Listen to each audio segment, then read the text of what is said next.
بسم اللہ الرحمن الرحیم۔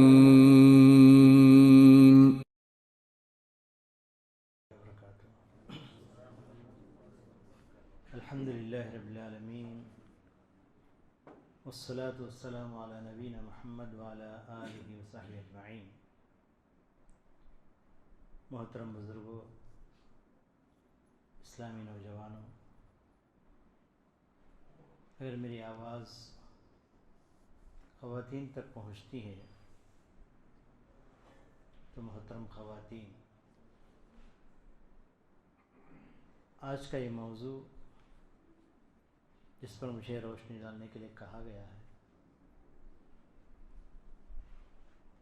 یہ بظاہر آپ کے لیے نیا موضوع لگے گا، لیکن ہے بڑا قدیم موضوع۔ اس کی تاریخ اگر دیکھنا چاہیں تو یہ بہت قدیم تاریخ ہے۔ دوسری صدی میلادی عیسوی، میں ہجری کی بات نہیں کہہ رہا ہوں، میلادی کی بات کہہ رہا ہوں۔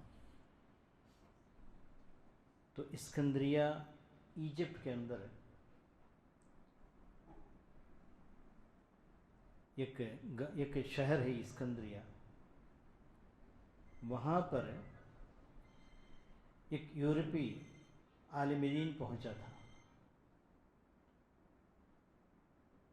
تو اسلامی تاریخ کے اندر یا ایشیا کی تاریخ کے اندر یہ پہلا مستشرق کہلاتا ہے۔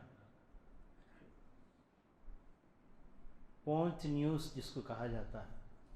تو بہرحال اس تاریخ کو بیان کرنا میرا مقصد نہیں ہے، لیکن استشراق، لفظ استشراق جس کو انگریزی زبان میں اورینٹلزم کہا جاتا ہے،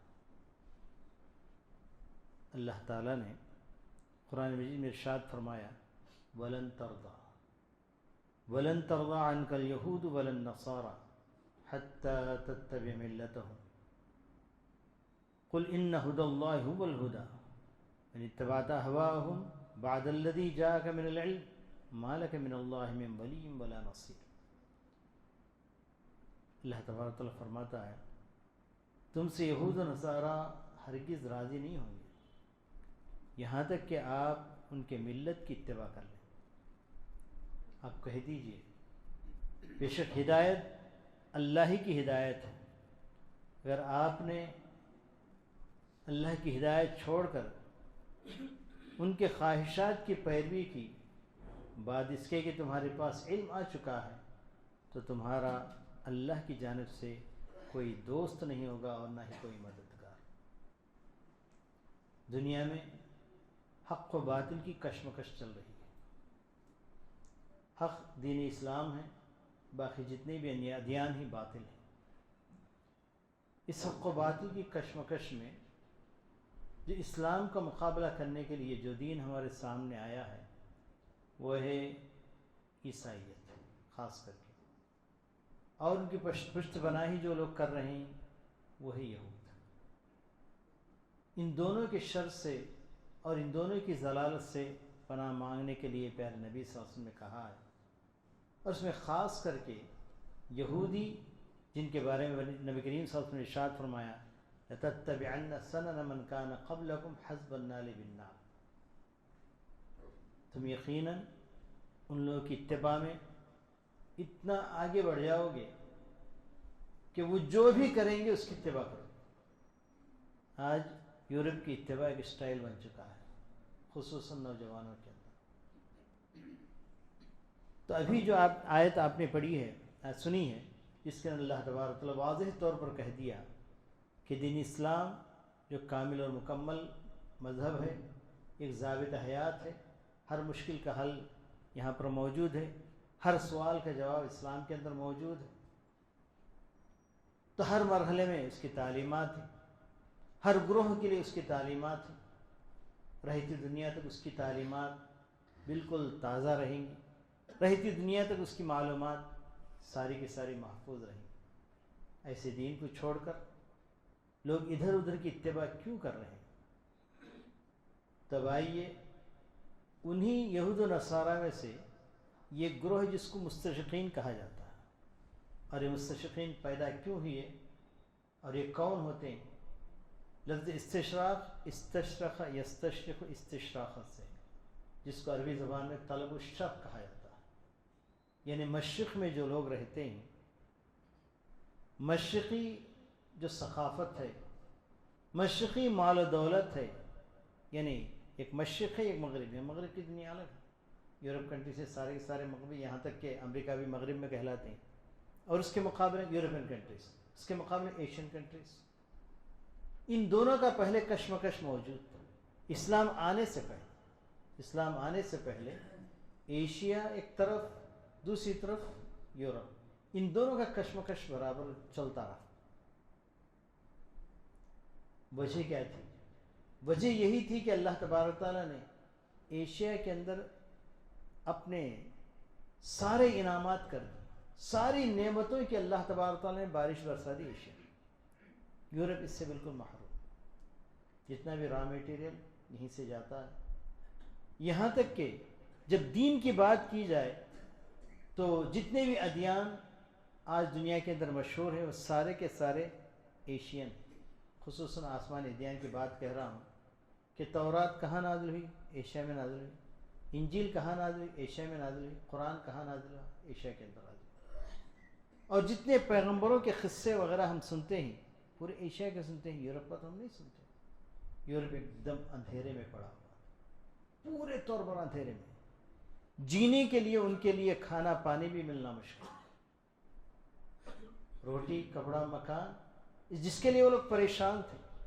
ایسے میں انہوں نے ایک پروگرام بنایا، ہم کو اس دنیا کے اندر جینا ہے تو لٹیرے بننا ہے۔ کیا بننا ہے؟ لٹیرے بن کر ہی ہم جی سکتے ہیں، لوٹ کر لا کے ہم جی سکتے ہیں، اس کے علاوہ کوئی راستہ نہیں۔ چنانچہ 3 گروہ بنائے، 3 گروپ بنائے انہوں نے۔ یہ گروہ جس کو مستشرقین کہا جاتا ہے، دوسرا گروہ جن کو نصارہ یا مبشرین کہا جاتا ہے، تیسرا گروپ مستعمرین کا گروپ ہے۔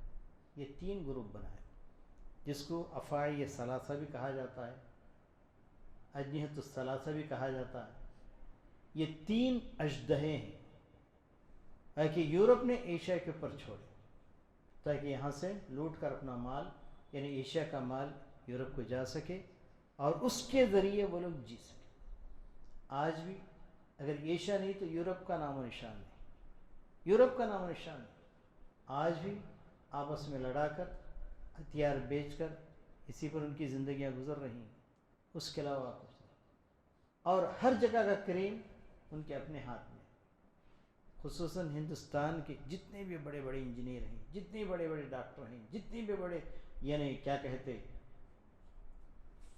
فنان ہیں، سارے کے سارے یورپ اپنی طرف کھینچ رہا ہے اور لوگ چلے جا رہے ہیں۔ تو اس طریقے سے اللہ تبارک تعالیٰ نے مالا مال کیا اپنی نعمتوں سے کس کو؟ ایشیا۔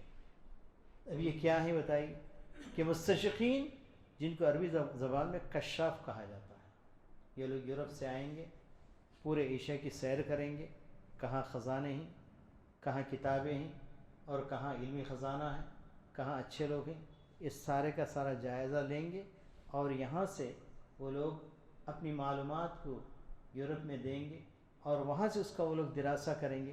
پھر اس کے بعد نصارہ کی شکل میں، یعنی مبشرین، جس کو کیا کہا جاتا ہے، یعنی کرسچن مشنریز کی شکل میں پھر لوگوں کو بھیجیں گے۔ وہ مذہب کے نام پر، حالانکہ ان کا مذہب جو عیسائیت جو مذہب ان کا کہا جاتا ہے، حقیقت میں وہ اس سے راضی نہیں، صرف اسلام کے مقابلے ہمارے بھی پاس بھی ایک مذہب ہو، اس لیے اس کا انہوں نے پرچار کیا اور اس کو نمائش کے طور پر بتا رہے ہیں، لیکن وہ اس مذہب سے وہ لوگ خود بھی راضی نہیں۔ اس کی واضح دلیل، میں جس وقت یورپ گیا تھا اپنے تھیسس کو جمع کرنے کے لیے، خاص کر کے یوکے میں نے دیکھا کہ وہاں حالت یہ ہے کہ موبائل چرچ بنے ہیں اور وہ دکانوں کے سامنے آ کر ٹہل رہے ہیں، اور جو دیندار ہوتا ہے ایک مرتبہ کچھ اس کو پیسہ دے دیا تو دے دیا، اور وہ کہتے ہیں کہ صرف 2 مرتبہ ہم چرچ کو جاتے ہیں، ایک اس وقت جب ہماری شادی ہوتی ہے، دوسرے اس وقت جب کہ ہماری میت کو باکس میں رکھ کر لے جایا جاتا ہے، اس کے علاوہ ہم نہیں جاتے۔ ضرورت ہی نہیں. بلکہ جو کچھ انہوں نے نصرانیت کو یہاں پر پھیلانا چاہا، ان کا مقصد یہ نہیں کہ ان کو جنت بھیج دے، یہاں کے دیوڑ چمار کو کرسچن بنا کر جنت بھیج دے. ان کا مقصد ہرگز نہیں ہے، بلکہ ان کا مقصد اس ایشیا کو اپنے تابع بنا، دین کے نام پر یا کسی بھی طریقے کے نام پر تابع بنا، اور یہاں سے ساری ثروت ساری دولت یہاں سے لوٹ کر لے جائے. اس کی واضح مثال ایک بتاتا چلوں. جس وقت میں برٹش لائبریری میں گیا تھا لندن کے اندر، وہاں دیکھا کہ یہاں کی جتنی بھی کتابیں استعمار کے زمانے میں انہیں لوٹ کر یہاں سے لے کر گئے تھے، وہاں پر بڑی لائبریریوں کے شکل میں. برٹش لائبریری ایک بہت بڑا سٹی ہے، بہت بڑا سٹی ہے، اور اس کے اندر صرف انڈین آفس لائبریری جو انہوں نے بنایا ہے، جو انڈیا کی کتابوں کے سلسلے میں یہاں کی ہر زبان کی کتابیں کا ایک عمارت ہے. آپ کو کینیڈا کی کتابیں چاہیے تو پوری ایک عمارت ہے، جا کر اس کے اندر تلاش کر لیجیے. تیلگو کتابیں آپ کو پڑھنا ہے تو اس کے لیے پوری ایک بہت بڑی بلڈنگ ہے، اس کے اندر جا کر آپ مطالعہ کر لیجیے. اس طریقے سے، اور یہاں کی چیزوں کو انہوں نے قیمتی سمجھا اور اس کی قدر کی. انہوں نے ایک کاغذ کو، ایک کتاب میں نے لکھ کر منگوایا، فوراً خادم موجود ہے، اور اس کی فوٹو کرنا چاہے تو مشن موجود ہے، کارڈ دے دیا جاتا ہے، جتنی چاہے وہاں سے فوٹو. لیکن اس لائبریری میں جانے کے لیے روزانہ 6 پاؤنڈ مجھے ادا کرنا پڑتا، کئی ہزار روپے بن جاتے ایک دن کے لیے. تو بہرحال کہنے کا مطلب یہ ہے کہ جو بھی انہوں نے یہاں سے لوٹا وہاں جا کر مزے کر رہے ہیں اس وقت. تو بہرحال اب میں مستشقین کون ہوتے ہیں، کہاں سے ان کی، ایک تو دوسرے منصرین، وہ لوگ آتے ہیں صرف برائے نام اپنا مذہب کا پرچار کرتے ہیں، لیکن اس کے پیچھے یہاں کے لوگوں کو اپنے تابع بنانا ہے. اور ساتھ ساتھ ایک تیسرا گروہ آتا ہے وہ مستعمرین کا، اور وہ مستعمرین کا یعنی پورے طور پر یہاں حکومتی اعتبار سے لوگوں پر حاوی ہو جائے. چنانچہ استعمار آیا، ایک زمانے تک ہندوستان کے اوپر تھا، بلکہ پورے ایشیا میں استعمار پھیلا، اور آج ذاتی طور پر وہ لوگ نہیں ہیں لیکن علمی طور پر پورے طور پر یہاں پر ایشیا کے اوپر بالکل مسیطر ہیں، بالکل حاوی. تو بہرحال ان مستشرقین کا کیا کرتب ہے، ان مستشرقین کو ہم کیسے پہچانیں، مستشرقین کہاں ہوتے ہیں. مستشرقین کے بارے میں اگر اس کی تاریخ نکالی جائے تو جس وقت آپ نے تاریخ میں پڑھا ہوگا کہ مارکو پولو نام سنا ہے، کبھی مارکو پولو کا نام سنا ہے، 1323 میں یہاں پر آیا تھا اور یہ مستشرق تھا. کولمبس، اس کا نام بھی آپ نے سنا ہوگا، تو یہ 1492 نومبر میں یہاں پر آیا تھا. واسکو ڈی گاما نام سنا ہے، بچے سب جانتے ہیں. یہ بھی کب آیا تھا، 1498 نومبر 8 میں آیا تھا. یہ لوگ حقیقت میں یہ دنیا کہاں ہے پہچاننے کے لیے آئے تھے، لیکن حقیقت میں یہاں کے ثروات اور یہاں کی ثقافت، یہاں کی تہذیب، یہاں کے ادیان، اس کا مطالعہ کرنے کے لیے آئے تھے. اور آئے اور برابر انہوں نے مطالعہ کیا اور یہاں سے پوری معلومات وہاں انہوں نے. مستشرق اربری لکھتا ہے کہ ایک مستشرق ہندوستان میں پہنچا تھا جس کا نام تھا جونس، سر ولیم جونس. سر ولیم جونس کے بارے میں انہوں نے اس بات کا اتفاق کیا کہ حقیقی معنوں میں مستشرق تھا. مستشرق کون ہوتا ہے، ایشیائی زبانوں میں سے کسی ایک زبان کا یا کئی زبانوں کا ماہر ہوتا ہے، اور وہ یورپی ہوتا ہے، اور وہ اسلام کے علاوہ کسی نہ کسی مذہب کا نصرانی یا یہودی ہوتا ہے، اور یہاں جب آتا ہے تو یہاں سے معلومات اکٹھا کرتا ہے. تو ولیم جونس اس کے بارے میں آتا ہے کہ فارسی زبان کا ماہر تھا، عربی زبان کا ماہر تھا، سنسکرت زبان کا ماہر تھا. جب آیا تو صرف وہ معمولی، یعنی اس سے آپ اندازہ لگائیں کہ وہ اپنے باطل کے لیے کتنا سیکریفائی کرتے ہیں، کتنی قربانیاں دیتے ہیں. جب آیا تو کلکتہ پہنچا تو وہاں اس کے لیے کوئی ٹھکانہ نہیں تھا. ایک موچی جو چپل سینے والا ہے، اس طریقے سے پلیٹ فارم کے اوپر اس نے ایک موچی کی شکل اختیار کی اور وہاں سے اس نے ایشیاٹک سوسائٹی بنایا. اور آج یعنی نیشنل لائبریری کے نام سے بہت بڑی لائبریری ہے جس کے اندر اس نے کتابیں جمائے تھے. اور یہاں پر جو برٹش یعنی ایشیاٹک سوسائٹی آف بنگال اس نے کھولی، اور یہ اس کے مقابلے میں تھا جو Royal society of great British, جو وہاں پر ان لوگوں کی سوسائٹی تھی، اس کے سوسائٹی کے تحت یہاں پر اس نے سوسائٹی کھولی اور کمپنی پھیلایا. اور اس کے بعد جو مستشرقین آئے، اس کے بارے میں بتانے سے پہلے یہ بتاؤں کہ مستشرقین جو ہوتے ہیں، ابھی ماضی قریب میں ہم نے دیکھا، جس وقت میں وہاں پڑھا رہا تھا عمر آباد جامعہ دارالاسلام عمر آباد میں، اور شیخ وہاں پڑھ رہے تھے، سالت میں ایک شخص آیا تھا. کہاں سے آیا؟ یو کے ہی سے آیا تھا، مستشرق تھا. اور جب ہم نے کہا کہ نہیں بھائی یہاں رہنے کے لیے آپ کے لیے اتنے انتظامات ہم نہیں کر سکتے، کوئی اے سی روم نہیں ہے، کوئی نہیں، کوئی چیز نہیں ہے، کیسے آپ یہ رہیں گے؟ کہا کہ مجھے ایسے کیجئے کہ ناریل کے جو درخت ہیں، ان درختوں کی کسی ایک درخت کے نیچے ایک حسیر ڈال کر دے دیجئے، میں وہاں رہ جاؤں. مجھے اپنا مقصد پورا کرنا. تو راتوں میں رہا، اتفاق سے اس کا جو روم ملا تھا میرے روم کے بازو تھا. پورا دن گھومتا تھا، لائبریری میں جاتا تھا، فلاں جگہ جاتا تھا، فلاں جگہ جاتا تھا، اور رات میں پوری کتاب لکھتا پوری رات لکھتا رہتا تھا. اور گولڈ زیہر یہ جرمن کا یہودی تھا. اس نے اسلام کا مطالعہ کرنا چاہا تو پورے جتنے بھی ممالک، ایشین ممالک ہیں، بڑے بڑے اسلامی ممالک ہیں، ان تمام کا اس نے دورہ کیا.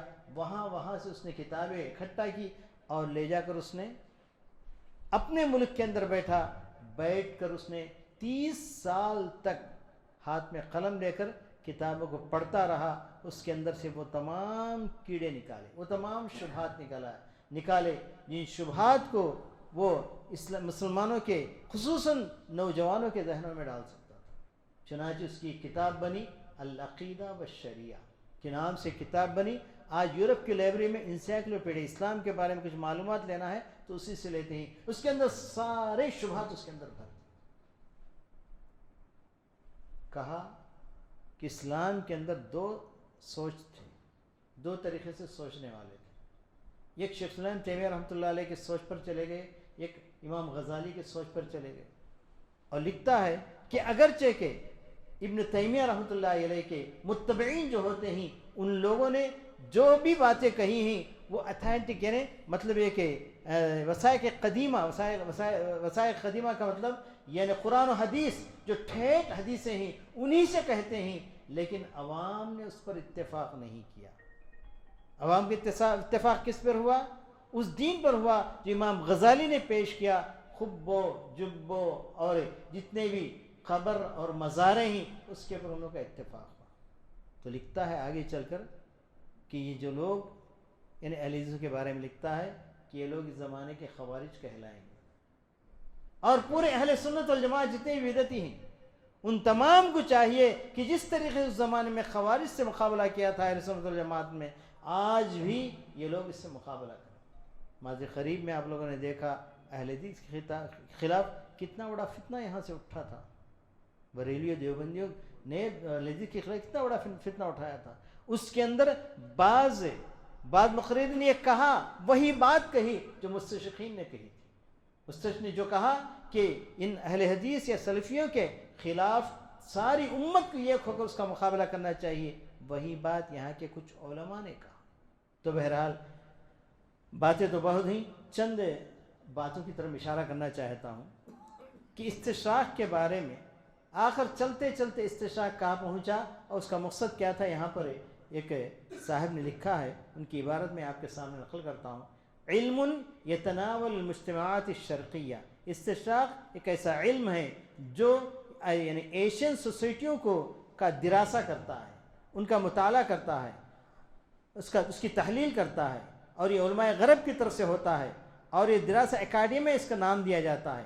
اور اس کے اندر یعنی یورپی کافر اس کے لیے کام کرتے ہیں، اور یہ اہل کتاب میں سے بھی ہو سکتے ہیں خاص کر کے، اور وہ اسلام کا مطالعہ کرتے ہیں، مسلمانوں کا مطالعہ کرتے ہیں، اور ان کے مختلف جوانب کا مطالعہ کرتے ہیں، ان کے عقیدے کا مطالعہ کرتے ہیں اور شریعت کا مطالعہ کرتے ہیں، ان کی ثقافت اور ان کی حضارت یعنی ان کی تہذیب کا مطالعہ کرتے ہیں، ان کی تاریخ کا مطالعہ کرتے ہیں، ان کے نظاموں کا مطالعہ کرتے ہیں، ان کے ثروات، ان کے مال و دولت کا مطالعہ کرتے ہیں، ان کی ساری یعنی امکانیات کا مطالعہ کرتے ہیں. وجہ کیا ہے؟ بہدف التشویع، لوگوں کو گمراہ کر دے، یہاں کے لوگوں کو گمراہ کر دے اور یہاں کی دولت کو اکٹھا کر کے یورپ لے جائے. اور فرض الطبعیتی للغرب، یعنی ایشیا کے اوپر ہے، یعنی ان کو تابع بنا دے اور وہ متبوع رہیں گے، وہ اونچے رہیں گے، یہ نیچے رہیں گے. عنصر استعلاء یہاں پر کام کرتا ہے، ہم ہمیشہ اونچے رہے، ایشیا والے نیچے رہے. اس کے لیے انہوں نے کیا کیا نہیں کیا. اور یہ ہندوستان جو مستشرق، خطرناک مستشرق جو پہنچے تھے، ان میں سے تینوں کا نام ہے زیادہ مشہور ہے. ایک تھا فنڈر، جس نے میزان الحق، طریقۃ الحیات، 2 کتابیں اس نے لکھی اور سارے اسلام کے بارے میں جتنے شبہات تھے اس کے اندر بھر دی. اور اس کا جواب سر سید احمد خان نے ارادہ کیا کہ اس کا جواب ہم لکھیں. اور اس کا جواب لکھنے کے لیے مجھے کہاں جانا پڑے گا؟ اس نے یورپی کتابوں کا مطالعہ اس نے کیا ہے اور انہی سورسز کو سامنے رکھ کے اس نے لکھا ہے، اس لیے میں یورپ جاؤں گا. سر سید احمد خان کو یورپ جانے کی انہوں نے اجازت دے دی. اجازت دینے کے بعد جب وہاں سے وہ واپس آتے ہیں تو سبحان اللہ، حالانکہ انہوں نے کہا کہ ان کی کتاب میزان الحق وغیرہ میں نے جب پڑھا تو میرا دل جل کر کوئلہ بن گیا، اور میں محمد صلی اللہ علیہ وسلم کا نواسا ہونے کی وجہ سے مجھ پر فرض ہو گیا کہ اس کا میں جواب دوں. تو اس جواب دینے کے لیے سر سید احمد خان وہاں جاتے ہیں، لیکن وہاں ان کے دماغ کو دھو دیا جاتا ہے. واپس آتے ہیں تو نبوت کا انکار کیا، غیب کا انکار کیا، فرشتوں کا انکار کیا، جنات کا انکار کیا، پتہ نہیں کن کن چیزوں کا انہوں نے انکار کیا. نبوت کے بارے میں کہتے ہیں کہ نبوت جیسا کہ ہمارے علماء نے سمجھا ہے یہ اللہ تبارک تعالیٰ کا ایک عطیہ ہے. میں کہوں گا کہ اللہ تبارک تعالیٰ عطیہ نہیں ہے. نیچریت کو انہوں نے جنم دیا، نیچری فرقہ بنا. اور یہ لوگ جو کام کرتے ہیں علماء پر کام کرتے ہیں، بڑے بڑے علماء پر کام، بڑے بڑے مفکرین پر کام کرتے ہیں. سر سید احمد خان ایک بہت بڑے مفکر تھے جنہوں نے علی گڑھ یونیورسٹی بنائی، تو ان پر انہوں نے کام کیا. نبوت کے بارے میں کہتے ہیں کہ نبوت کوئی انسان کو اللہ تعالیٰ کی دی ہوئی چیز نہیں ہے، بلکہ ایک ملکہ ہوتا ہے، ایک صلاحیت ہوتی ہے. جس فن کے اندر اس کو صلاحیت ملی اس کا وہ نبی ہوتا ہے. ایک شاعری کے اندر اس کو صلاحیت اللہ نے دی ہے تو وہ شاعری کا کیا ہے، وہ نبی ہے. اور ایک حداد ہے، لوہار ہے، لوہے کے کام کے اندر اس کو مہارت ملی تو وہ اس کے اندر نبی ہے. اور نبی ماں کے پیٹ میں بھی نبی ہوتا ہے، دنیا میں آنے کے بعد بھی نبی ہوتا ہے. نبوت کوئی اللہ تعالیٰ کا دیا ہوا یہ نہیں. اور انہوں نے ماورائے طبیعت، ماورائے کائنات، جتنی بھی چیزیں تمام کا انکار کرتے ہیں. جنات اگر چاہے تو وہ چھپ کر رہنے والی مخلوق ہے. پہاڑوں میں جا کر دیکھو، جو لوگ پہاڑوں میں انسان جو بستے ہیں وہی جن. اور کہا کہ وہی کوئی چیز اوپر سے آنے والی چیز نہیں ہے، بلکہ اس کی مثال ایک فاؤنٹین کی ہے. نبی کے سینے سے معلومات نکلتے ہیں، اوپر جاتے ہیں، پھر نبی کے سینے پر وارد ہوتے ہیں اور وہ سمجھتے ہیں کہ مجھ پر وحی آ رہی ہے. اور نعوذ باللہ جبرائیل کوئی فرشتہ نہیں تھے، ایک انسان کا ایک سایہ تھا.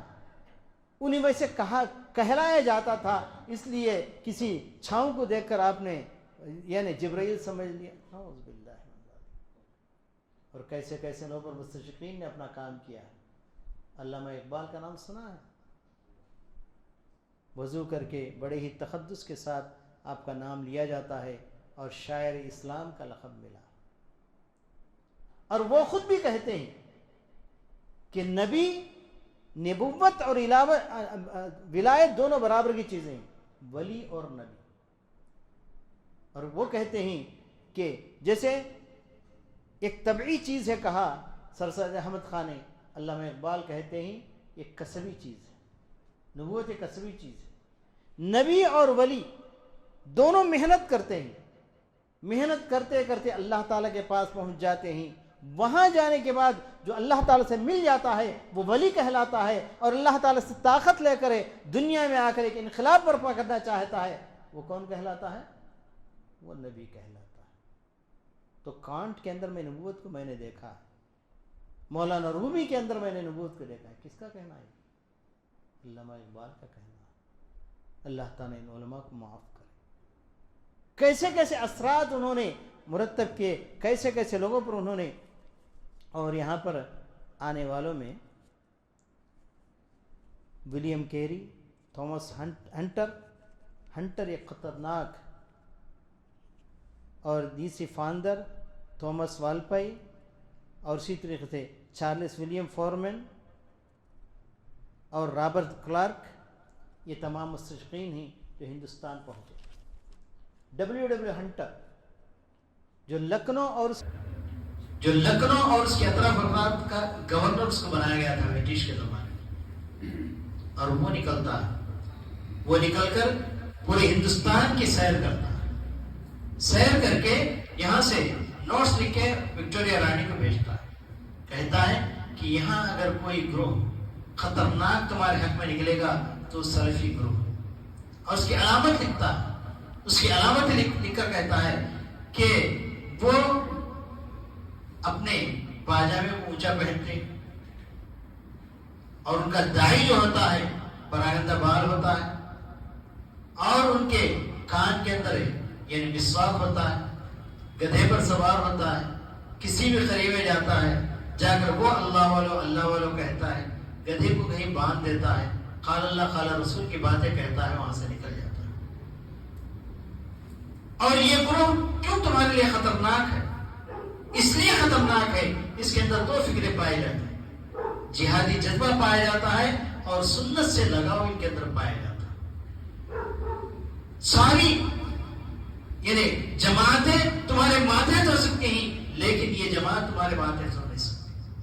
آج دشمنی مستشرقین کی کسی ارے غیر سے نہیں ہے، کسی بدعتی سے نہیں ہے۔ اگر کوئی دشمنی ہے تو سلفیوں سے ہے، اور اصل دین سے ہے۔ اس سلفی نے باقاعدہ اپنے اندر لکھا، گلزیہ لکھتا ہے کہ شیخ الاسلام تیمیہ رحمۃ اللہ علیہ نے بہت سے علمی بم بنائے اور زمین کے اندر رکھ کر چلے گئے، اور ان میں سے چند بم محمد بن عبد الوہاب آئے تھے، اور وہ علمی بم پھوڑے تھے، اور اس کی وجہ سے شہیدی لوگوں کے سامنے آیا تھا۔ اور اس کے بعد بہت سے علماء آئیں گے، علمی بم کو پھوڑیں گے، اور شہیدی لوگوں کے سامنے آئیں گے۔ صحیح دین سے ان کو دور کر دیا جائے۔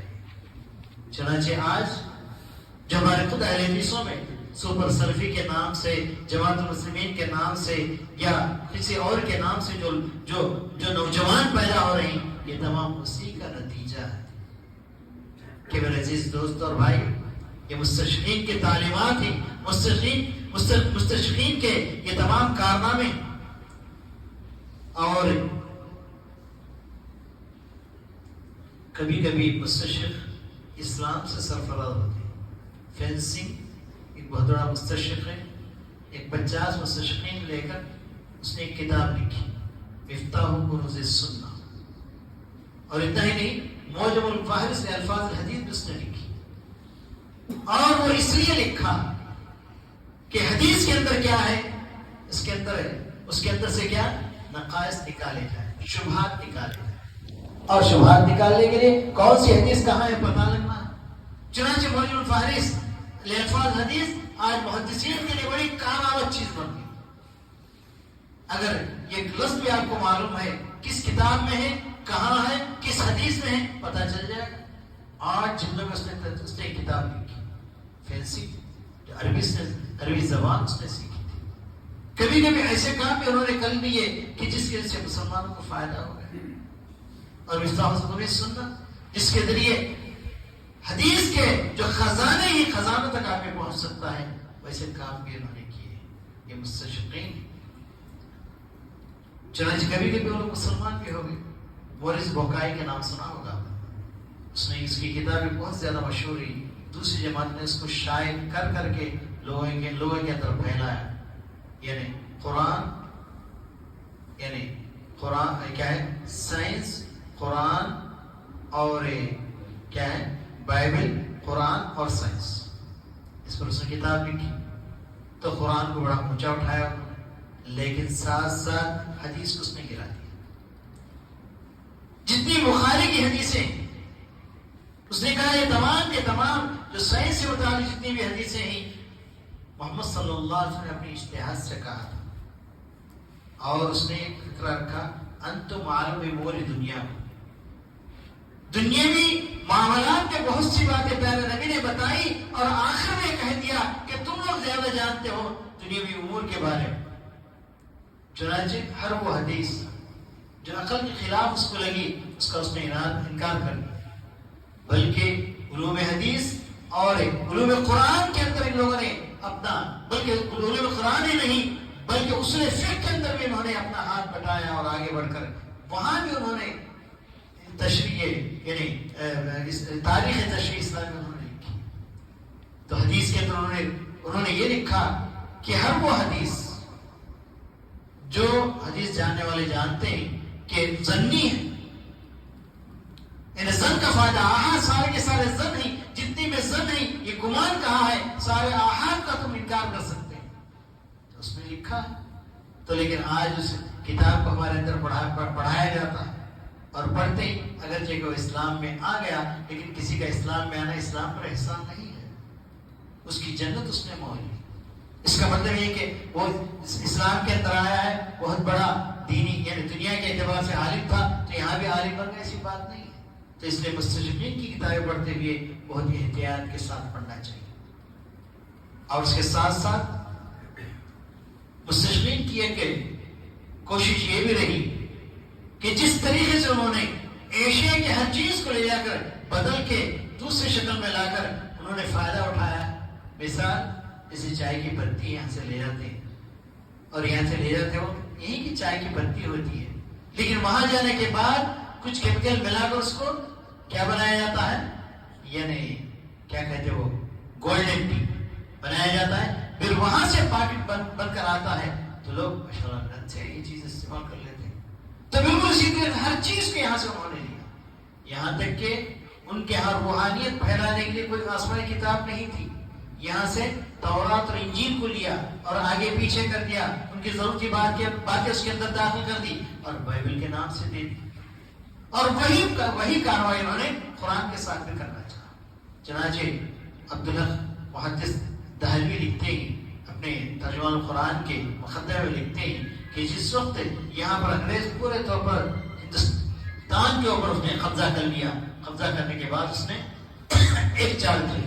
وہ چال یہ تھی کہ یہاں پر جتنے بھی پرست تھے ان پر اس نے پورے طریقے سے اپنے ہینڈ کر لیا. اس کے بعد جتنے نسخے قرآن مجید کے جو یہاں ہندوستان کے اندر پائے جاتے تھے بڑی بڑی قیمتوں پر اس نے خرید لیا تاکہ قرآن مسلمانوں کے ہاتھوں میں سے ختم ہو جائے. تو ہمارے پرست ہیں اب قرآن کو جیسا چاہے بدل دیں گے اور اس کو اپنا قرآن لوگوں کے درمیان میں پھیلا دیں گے. لیکن اللہ تبارک تعالیٰ نے وعدہ کر رکھا ہے اِنَّا نَحْنُ نَزَّلْنَا الذِّكْرَ وَإِنَّا لَهُ لَحَافِظُونَ. لوگوں کے ہاتھوں میں جو قرآن تھے ان کو تو انہوں نے لے لیا، لیکن جو سینوں میں جو قرآن سینکڑوں اور لاکھوں نوجوانوں اور بوڑھوں کے دلوں میں جو قرآن ہے اس کو کہاں سے وہ نکال سکے. چنانچہ اس کے اندر علم ناکام. اور گریک جرمن کے اندر ایک انہوں نے بہت بڑا یہ میوزیم بنایا جس کے اندر دنیا کے سارے قرآن جو مختلف زبانوں میں اور مختلف اشکال میں جتنے تھے سارے جمع کیے اور چاہتے تھے کہ اس کے اندر غلطی نکالیں. لیکن اتفاق اللہ کا کرنا یہ ہوا کہ ایک زلزلہ آیا، پورے کا پورا میوزیم زمین کے اندر چلا گیا. پر اللہ تعالیٰ کی کیا مصلحت تھی بتا دیں. تو بہرحال اس طرح کے انہوں نے بہت سے کام کیے. اور یہ لوگ جو ان کا طریقہ کار جو ہوتا ہے ایک تو بعثات طلابیہ، یہاں سے دین سکھانے کے لیے اپنی یونیورسٹیوں میں انہوں نے کالج کھول رکھے، اسلامک یعنی برانچز کھول رکھے. اور آپ جہاں کہیں کسی مدرسے میں پڑھ لیں، اگر آپ کو دکتورا کرنا ہے، ماجسٹر کرنا ہے یعنی پی جی یا اس کے بعد پی ایچ ڈی کرنا ہے تو آپ ان کو یہاں سے خط و کتابت کیجئے، فوراً آپ کو بلا لیں گے اور اسلام کا دشمن بنا کر اسلام ہی سکھائیں گے مگر اسلام کا دشمن بنا کے دنیا کے اندر بھیجیں یہ بساطۃ اللہ بھی ہے. اور اس کے علاوہ مناہج تعلیمی انہوں نے مقرر کیے. اور ہندوستان کے اندر بکائی نام کا ایک مستشرق گزرا ہے, اس کا یہاں پر منہج, اس کا سلیبس یہاں پر چل رہا ہے. اس نے سلیبس بناتے ہوئے اس نے یہ بات شروع میں لکھی ہے کہ ہم ایک ایسا سلیبس بنائیں کہ سلیبس کے ذریعے ان کے ذہن کو بدل دیا جائے, یورپ کے تابع وہ لوگ ہو جائے, اس کے تابع ہو جائے.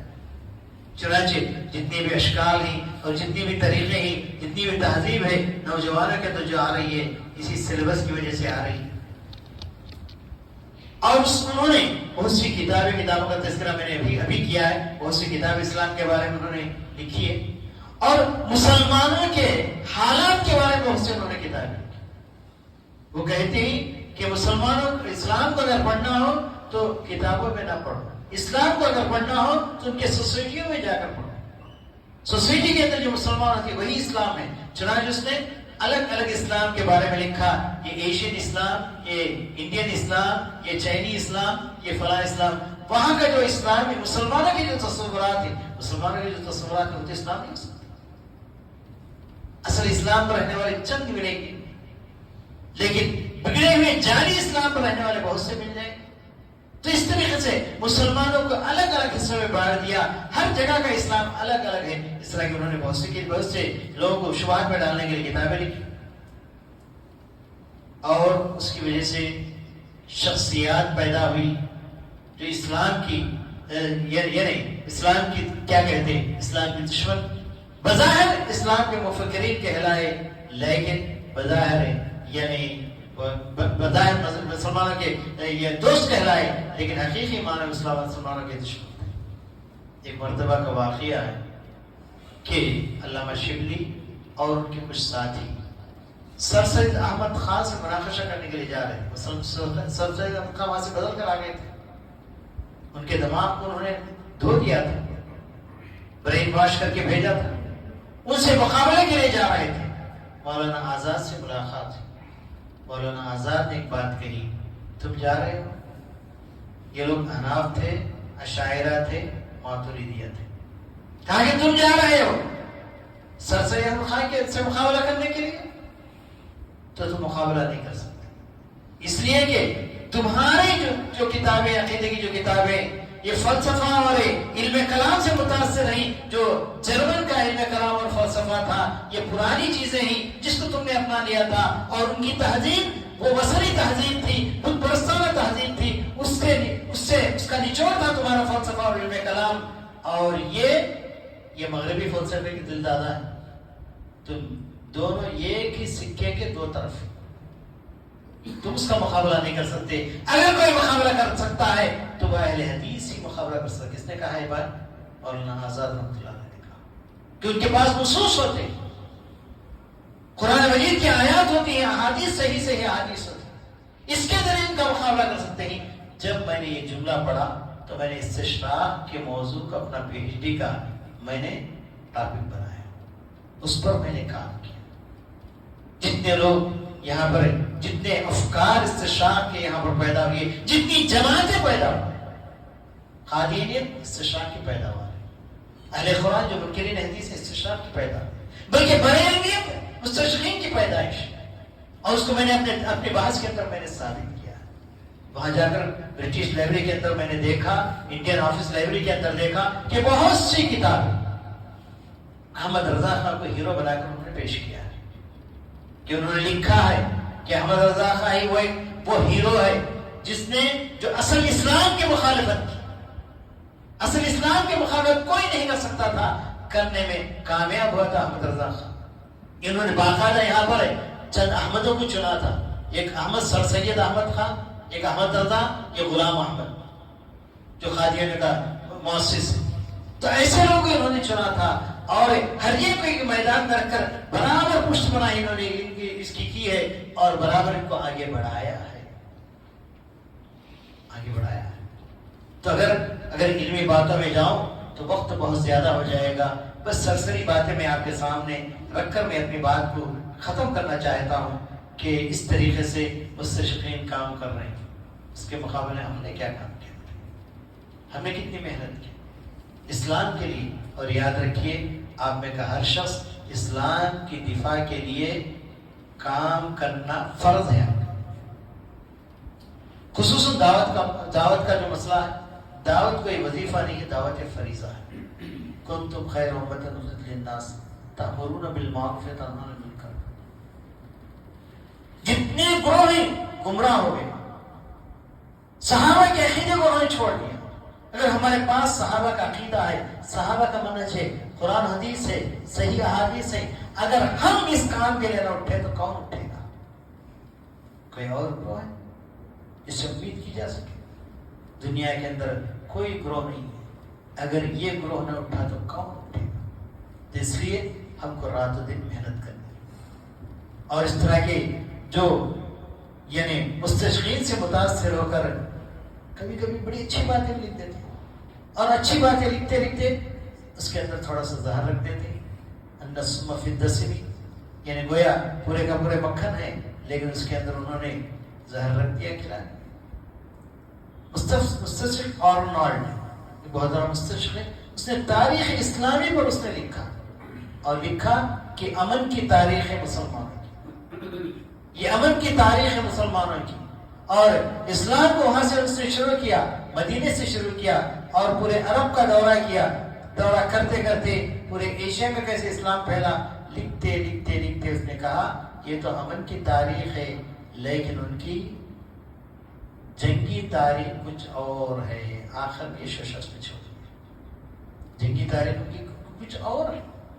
تو بہرحال ایسی کتابیں ہم پڑھتے ہیں، کبھی کبھی ہمارے ہاتھ رک جاتی ہے. اور خصوصاً نوجوان جب بڑی بڑی لائبریری میں جاتے ہیں تو مستشرقین کی کتابیں آپ کو ملیں گی. یا مستشرقین کے ساتھ ساتھ میں جس گروپ کے بارے میں نے تحقیقات کیے، مستغربین، مستشرقین کو چاہنے والے. مستشرقین کو چاہنے والوں میں سر سید احمد خان ہیں، علامہ اقبال ہیں، علامہ شبلی ہیں، اور اسی طریقے سے اسپرٹ آف اسلام اس طریقے امیر علی ہے، چراغ علی ہے، اور پتہ نہیں اس طرح کے بہت سے لوگوں کے بارے میں لکھا ہے. اور اسی طریقے سے ان تمام جماعتوں کے بارے میں جو مستشرق سے متاثر ہوئی، جیسے قادیانی جماعت ہے، بریلوی جماعت ہے، اہل قرآن ایک جماعت ہے، اور اسی طریقے سے نیچری فرقہ اس کے بارے میں تفصیل سے میں نے لکھا ہے. یہ بھی ہندوستان کے اندر پنپ رہا ہے اور اسی کے اثرات آج مسلمانوں کے اندر دیکھ رہے ہیں.